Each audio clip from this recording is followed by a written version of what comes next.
Bonjour, je suis Charlotte et vous souhaite la bienvenue dans La Tête de l'Emploi, le podcast d'Hippolyte RH qui décrypte les enjeux majeurs du monde de demain.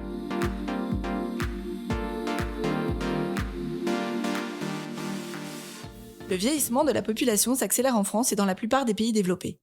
Les Nations Unies prévoient d'ici 2050 le doublement du nombre de personnes âgées dans le monde, passant de 700 millions de personnes en 2020 à 1,5 milliard d'individus. La situation nécessite de repenser les principes fondant les politiques publiques d'accompagnement de ces populations vieillissantes, mais aussi d'accroître les ressources qui y sont consacrées. Désormais, ces populations aspirent à une prise en charge de meilleure qualité, à domicile ou dans des structures adaptées. Au cœur de ce tournant historique, les professionnels de santé qui vivent une profonde mutation de leur travail quotidien. Nous le savons, la France et l'Europe manquent cruellement de ces professionnels, une pénurie de personnel qui s'est accentuée depuis la crise sanitaire. Pour y remédier, les entreprises dans le domaine du médico-social renouvellent leur processus de recrutement et soignent leur marque employeur. Pour en parler avec nous aujourd'hui, Mathieu Picard, directeur du recrutement chez Domusvie. Bienvenue Mathieu, merci d'avoir accepté notre invitation. Merci pour votre invitation Charlotte. Domusvie est le troisième groupe privé d'accueil et de services pour personnes âgées en France. Il propose une offre complète avec plus de 250 EHPAD, des résidences-services et une soixantaine d'agences d'aide et de soins à domicile. Le groupe est également présent dans 9 pays, ce qui représente 50 000 collaborateurs qui accompagnent donc près de 80 000 personnes âgées au quotidien. Donc un accompagnement qui dure depuis maintenant près de 40 ans. Cela représente aussi 1500 recrutements par an, dont la majorité sont des soignants, infirmiers, aides-soignants, AES. Donc si on en revient aux difficultés de recrutement dans le domaine, selon une enquête de la Fédération hospitalière, 99% des EHPAD rencontrent des difficultés, des hôpitaux et des EHPAD rencontrent des difficultés de recrutement dans les métiers du paramédical. Donc ce chiffre est fait quand même assez froid dans le dos. Le CINERPA, donc, qui est le principal syndicat des EHPAD privés, a réclamé en juin dernier un plan d'urgence afin d'aider le secteur à recruter et aussi de vous aider à maintenir ces services durant la période estivale. Ma première question, c'est donc est-ce que ça vous a semblé plus compliqué à aborder est-ce que l'été vous a semblé plus compliqué? Ma première question est donc, est-ce que cet été vous a semblé plus compliqué à aborder ou finalement la situation est-elle semblable à celle des années précédentes? Est-ce que vous pouvez nous faire un petit état des lieux de la situation, Mathieu? C'est un été plus compliqué que les précédents, y compris les 2 précédents pendant la crise Covid et y compris ce précédent, la crise Covid. Vous l'avez dit en introduction, c'est une crise qui a accentué les difficultés, c'est-à-dire qu'elles étaient présentes avant. Nous, on est donc le troisième groupe avec quand même une sorte de puissance de feu. Enfin, on est visible par les candidats. On note depuis quelques années quand même des difficultés sur certains métiers. D'abord sur certaines régions, puis après sur les métropoles, et aujourd'hui globalement en France entière.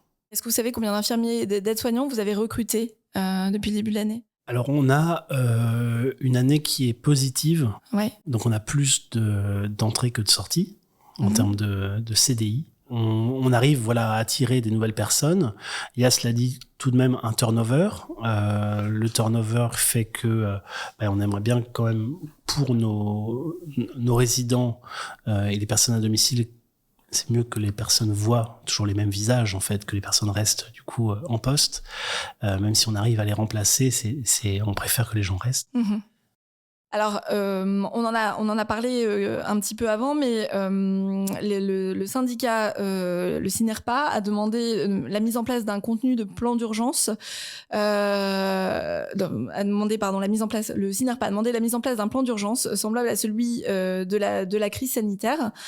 Est-ce que ça, chez Domusvie, ça vous aide, ça vous accompagne? Est-ce que clairement vous en avez besoin de l'intervention, par exemple, de professionnels extérieurs libéraux, des étudiants? Est-ce que vous faites appel à ces personnes extérieures? Oui. Les libéraux, alors on l'a fait pendant la crise. Et on serait ouvert évidemment à continuer à le faire si évidemment les autorités sanitaires le facilite en fait. Les étudiants aussi, très récemment en fait, ils permettent par exemple aux étudiants infirmiers qui ont fini leur dernière année, de pouvoir travailler directement sans attendre le vrai diplôme, enfin le papier ou la cérémonie. Oui. Enfin voilà. Donc ça va nous aider, à leur proposer des jobs étudiants et à combler des remplacements. Ce que je peux dire sur ce point, c'est qu'évidemment les aides sont les bienvenues pour des aides d'urgence, de remplacement, de mobiliser comme vous dites, de l'extérieur. Ce qui est à faire, je pense, par les autorités, c'est aussi mettre en valeur nos métiers. Alors, il y a eu des campagnes par le ministère de communication sur les métiers du grand âge. Aujourd'hui, je pense que ça passera aussi par une sensibilisation des plus jeunes, des collégiens, des lycéens sur ces métiers. Évidemment, nous, on est portes ouvertes pour les accueillir, pour leur montrer comment c'est au quotidien. Vous menez des actions sur... Alors, on mène des actions auprès des gens qui sont déjà engagés dans ces filières. Par exemple, des étudiants aides-soignants, pour les attirer vers les métiers des EHPAD, qui sont particuliers. On va faire des journées portes ouvertes, par exemple. D'accord. Enfin, les établissements vont le faire avec les établissements de formation à proximité. Mais pour moi, parler de nos métiers, parler de métiers du grand âge et en EHPAD, c'est aussi les autorités qui peuvent mettre en place cela pour prévenir des pénuries à venir, en fait. Ok. Combler la pénurie actuelle. Ok. Donc le secteur de la santé, on l'a dit, est un marché en tension. À votre avis, quelles en sont les causes ? Elles sont diverses. Pour ce qui est des métiers du grand âge, les métiers en EHPAD, ce sont des métiers exigeants, qui forcément, comparés à d'autres avec le même diplôme, vont moins attirer. Donc on essaye évidemment de mettre en avant ces métiers, de montrer que dans la réalité c'est des beaux métiers. Les EHPAD, ce sont des lieux de vie. Donc on ne fait pas que du soin, même une aide-soignante ne fait pas que du soin. Il y a un accompagnement vraiment de la personne âgée, il y a son quotidien à animer, il y a des belles choses, il y a des belles histoires qui se créent en EHPAD. Et c'est ce qu'on essaye de faire, de montrer aux personnes qui hésitent aujourd'hui avec leur diplôme d'aller vers l'hôpital, vers les cliniques ou bien vers les EHPAD. D'accord. Est-ce que les salaires, alors on parle souvent de ces causes-là, mais est-ce que les salaires sont trop bas ? Est-ce que les conditions de travail se sont dégradées ? On parle de burn-out, de manque de moyens, de pression, de stress, d'un manque de reconnaissance aussi peut-être. Concrètement, donc vous avez un peu répondu en disant que vous essayez de valoriser et de montrer le côté lieu de vie, le quotidien aussi, l'idée d'accompagner, le social aussi, l'aspect social. Est-ce qu'il y a d'autres choses que vous mettez en place chez Domusvie, par exemple, pour combattre ces préjugés sur les salaires ou sur les conditions de travail ? Alors sur les salaires, il y a des revalorisations. Je ne peux pas dire partout, tout le temps. Alors j'ai pas les informations précises là-dessus. Donc on va dire que sur les salaires, il y a des revalorisations, ne serait-ce que par la prime Macron. Mais ce que l'on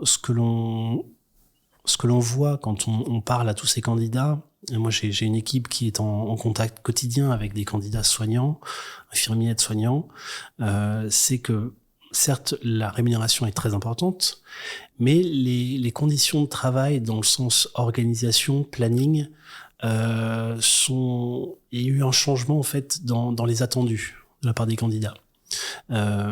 Aujourd'hui, on met une annonce pour un poste d'aide-soignant en planning traditionnel, c'est-à-dire en petite et grande semaine avec un week-end travaillé. Ça attirera très peu de candidatures. On met un planning avec des jours en semaine, donc du lundi au vendredi, avec des horaires entre guillemets de bureau, avec peu de week-end ou un week-end sur 3 ou un week-end sur 4 travaillés, on va avoir beaucoup plus de candidatures. D'accord. Donc des aménagements plutôt horaires pour peut-être pour gagner en qualité de vie, vie pro, vie perso. Voilà. Ok.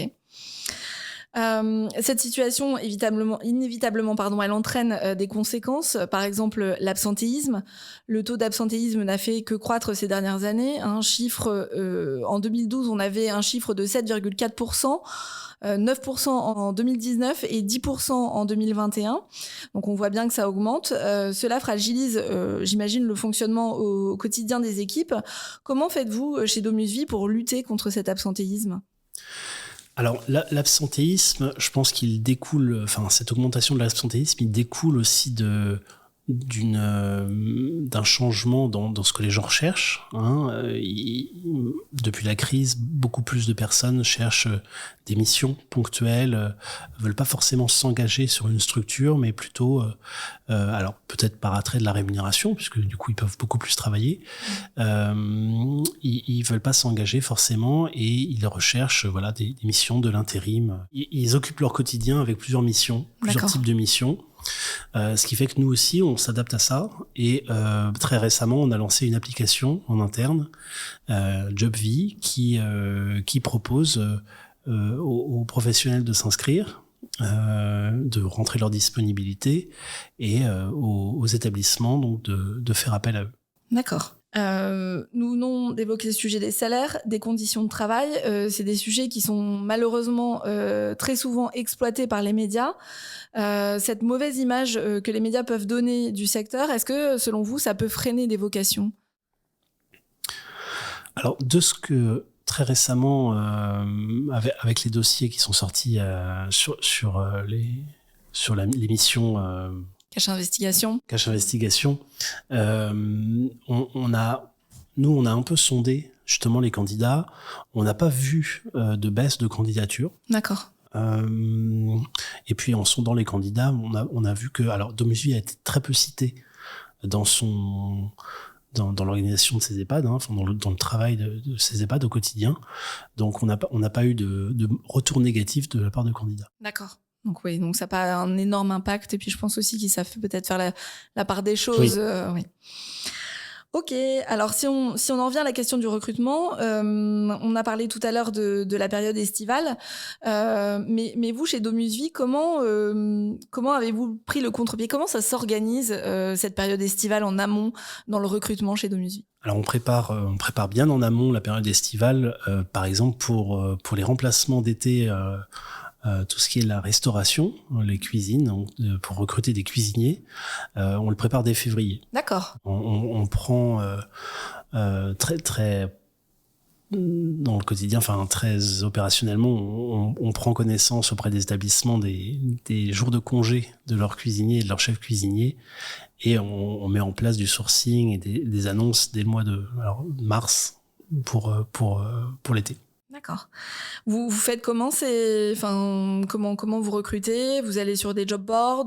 Comment vous y prenez Alors on multiplie les moyens. D'accord. Aujourd'hui, moi j'ai une équipe de 7 chargés de recrutement qui font beaucoup de sourcing pour nos établissements. Elles mettent en place des annonces, font du tri de CV, mais aussi beaucoup de contacts directs à partir de CVTech. On a évidemment nos annonces qui sont via un ATS multidiffusé, donc sur toutes les plateformes importantes. On sponsorise nos annonces aussi, donc via notre agence, et on fait du sourcing sur les réseaux sociaux. D'accord. Donc avec Hippolyte, qui nous apporte aussi beaucoup de CV. Ok. Selon vous, qu'est-ce qui... Alors là, c'est sur la période estivale, mais vous faites quand même plus de 1500 recrutements par an, si je me trompe pas. Comment les soignez-vous ? Comment vous développez votre attractivité ?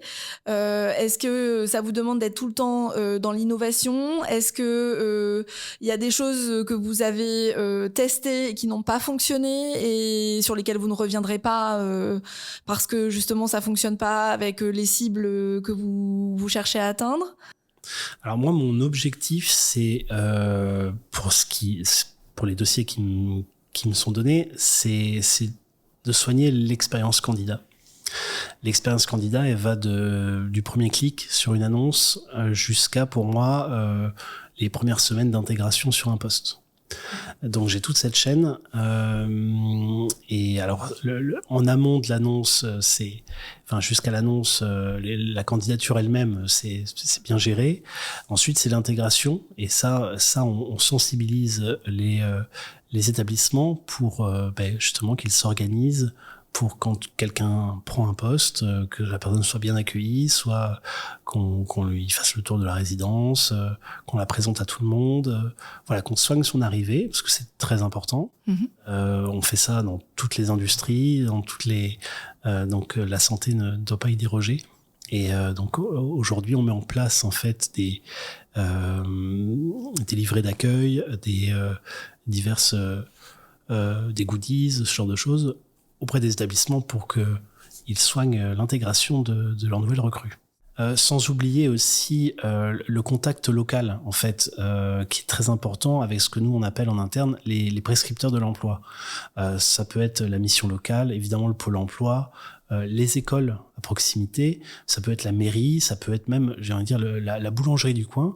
Et on invite et on forme en fait nos établissements, les directeurs surtout, à travailler ce réseau, à faire connaître leurs établissements en local pour que ces prescripteurs puissent orienter des personnes avec qui elles seraient en relation vers nos métiers, vers nos besoins. D'accord. Et travailler dans le secteur du grand âge, c'est aussi donner du sens à son travail. Vous en avez un peu parlé, mais les valeurs d'Omus Vie, vous les transmettez comment à vos candidats, à vos talents ? Alors, je dirais qu'on c'est plutôt eux qui s'intègrent dans ces valeurs. Enfin, on recrute évidemment les. Alors, je vais pas vous dire au quotidien. On va pas poser la question à une aide-soignante, une infirmière, surtout dans la situation actuelle, quelles sont ses valeurs. C'est des choses très personnelles, mais en tout cas, on met nos valeurs en avant, que ce soit dans notre marque employeur, et on invite les établissements à le faire quand elles ont des candidats en phase 2, pour dire ce qui est important. Voilà, dire ce qui est important pour l'établissement. Et si les personnes se reconnaissent dedans, ça va les attirer. D'accord.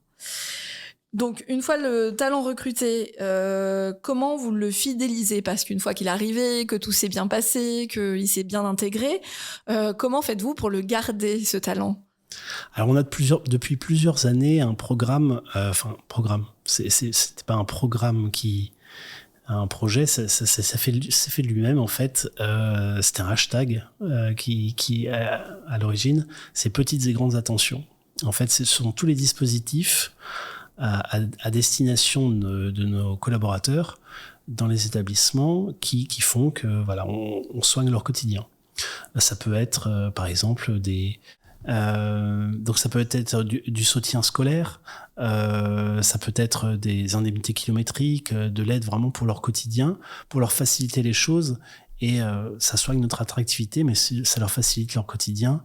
La QVT est vraiment aussi un facteur très important pour Domus Vie auprès de nos collaborateurs. D'accord. Vous avez des outils de QVT ? Vous avez des moyens sur lesquels vous appuyez ? Ou aujourd'hui, Aujourd'hui, ce sont ces dispositifs. D'accord. Qui sont vraiment variés, qui sont pris en fait par les établissements. On n'impose rien aux établissements, c'est eux qui se saisissent de ces outils pour mettre en valeur. Ça peut être la médaille du travail, par exemple, pour quelqu'un qui est là depuis 20 ans.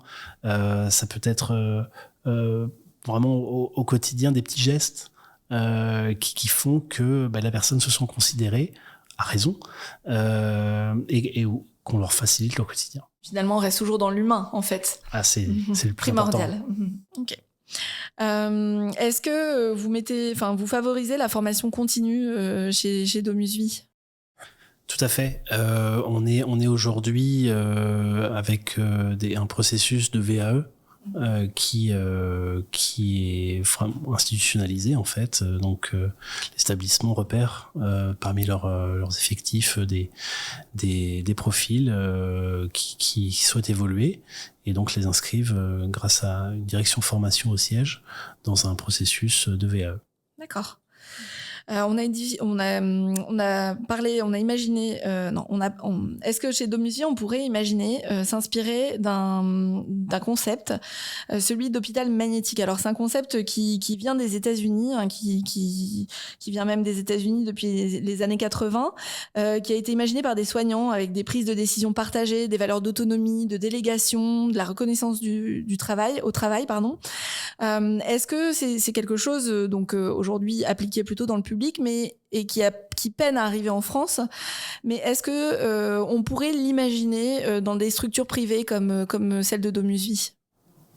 Alors, nos structures sont des structures de plus petite taille, j'imagine, que ceux de ces hôpitaux magnétiques. On a en moyenne une 50aine de personnes donc sur nos établissements. Et déjà, par notre taille, en fait, on est déjà dans un management très proche du terrain. Le directeur ou la directrice d'un établissement, il est pas dans son bureau. Enfin, il y est peut-être un cinquième de sa journée. Le reste du temps, il est dans les couloirs, il est auprès des équipes, il est auprès des résidents, auprès des familles. Donc, on a déjà cette proximité de management et déjà beaucoup de management participatif. Donc, les effectifs, les collaborateurs sont, je dirais pas qu'ils prennent part aux décisions, mais ils sont mis au courant, ils sont embarqués dans des projets, parce que si on les embarque pas, de toute façon, les projets décollent pas. D'accord. Donc, on a évoqué les difficultés de recrutement. Quelles sont les pistes pour pallier à ces difficultés ? Est-ce que vous faites appel ce qu'on appelle le reskilling ? Est-ce que vous favorisez l'apprentissage ? Vous créez des ponts entre les métiers du grand âge ? Vous revalorisez les salaires ? Est-ce que tous ces moyens, toutes ces pistes sont exploitées chez Domusvi ? Oui. Un peu de tout. D'accord. Voilà, on agit sur tous les leviers que l'on peut, que ce soit par la formation, par l'attractivité, la formation à nos métiers. On a en PACA depuis la rentrée dernière, depuis septembre, un dispositif avec le Pôle emploi où en fait Pôle emploi nous parle de nos métiers à des personnes qui n'en sont pas. Qui sont assez proches et qui s'y intéressent en tout cas. Et nous, si ça match, on les intègre chez nous en commençant par une formation de 2 semaines. Une formation qui est la même que l'on fait auprès de nos agents de service hôtelier. Une formation de 2 semaines qui leur permettra de connaître un peu mieux nos métiers, et un tutorat de 4 semaines. Donc au bout de 6 semaines, ils intègrent les équipes, souvent en CDD long de 6 mois. Et après, si ça se passe bien, évidemment, on va les intégrer dans un processus de VAE. D'accord. Est-ce que vous prévoyez d'élargir ce dispositif à d'autres régions ? Oui, c'est dans les cartons. On va d'ailleurs le marketer en interne, entre guillemets, pour que nos établissements puissent se positionner, être intéressés par ça. Donc on est en train justement de penser à ça pour la rentrée. D'accord, donc en fait, vous vous appuyez essentiellement au départ sur des soft skills pour ensuite leur fournir le bagage nécessaire pour effectuer les métiers que vous recherchez, avoir les compétences pour les métiers pour lesquels vous recherchez. Sur l'apprentissage, est-ce qu'il y a des choses qui sont en cours ou non ? Est-ce que vous créez des ponts entre les métiers du grand âge ? Oui. On a, de fait, ça s'est toujours fait en fait dans le métier de la santé. Il y a par exemple, une auxiliaire de vie qui intervient à domicile pourra faire une reconversion très facilement en EHPAD. Toujours après, évidemment, pas en tant qu'aide-soignante directement, mais après une formation, elle pourra devenir aide-soignante. Donc on a ces ponts qui se sont toujours faits et que nous on essaie de faciliter. D'accord. Revaloriser les salaires, donc on en a parlé un peu tout à l'heure. Est-ce que ça c'est un enjeu, un véritable enjeu ? C'est pris en compte, mais comme je l'ai dit, c'est pas le tout en fait. D'accord. Si nous devions résumer, quelles sont les clés d'un recrutement réussi dans votre domaine ? L'attractivité, le parcours candidat et l'intégration. Et plus tard l'organisation, le quotidien vraiment Je pense que si on est clair dès le début dans ces parties-là, dans l'expérience candidat, s'il a toutes les clés pour prendre sa décision, le quotidien après sera pas une surprise et ça se passera mieux. On a trop en fait aujourd'hui, alors je parle du secteur en général, on est dans le rush, et les candidats sont pas forcément non plus ils sont aussi dans le rush en fait, donc on se dit oui, on se tape dans la main et chacun d'entre eux pense on verra bien si ça se passe bien, je continue. Voilà.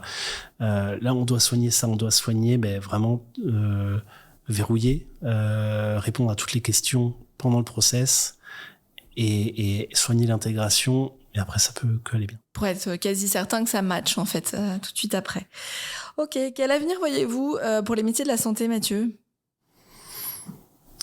Un avenir radieux, puisque ce sont des métiers qui vont continuer à recruter. Comme vous l'avez dit en introduction, on aura de plus en plus de personnes âgées qui nécessiteront un accueil, des soins particuliers. Donc, ce sont des métiers d'avenir. Alors, une question un peu plus personnelle pour terminer cet échange. Vous avez effectué tout votre parcours professionnel dans les ressources humaines et dans le domaine de la santé particulièrement. Est-ce un hasard? Est-ce un choix? Qu'est-ce qui vous anime tous les jours? Alors j'ai commencé mon tout premier métier dans un cabinet de chasse de tête, à l'époque où il n'y avait pas encore vraiment LinkedIn, donc c'était de la vraie chasse de tête. Et j'ai été très vite formé au métier de la santé, parce qu'il y a une consultante qui travaillait à l'époque pour la Générale de Santé, et donc qui m'avait formé à ces métiers particuliers. Et en fait, ça m'a bien plu, parce que... Voilà, c'est assez droit au but, en fait. Le bon diplôme, la bonne personnalité, la bonne cible de chasse et on partait. Ensuite, j'ai évolué sur divers cabinets plus connus comme Manpower et autres. Et pour finir chez Lobster, pour lequel j'ai ouvert la branche santé et pour finalement être recruté par un de mes clients. D'accord, ok, c'est ça l'histoire. Et qu'est-ce qui vous anime au quotidien ? Ce qui m'anime au quotidien, ce qui me plaît par rapport au métier de consultant, c'est de m'inscrire dans des projets sur le long terme. Alors j'ai une équipe qui est formidable et qui sont très professionnelles, donc elles se gèrent elles-mêmes, je dirais.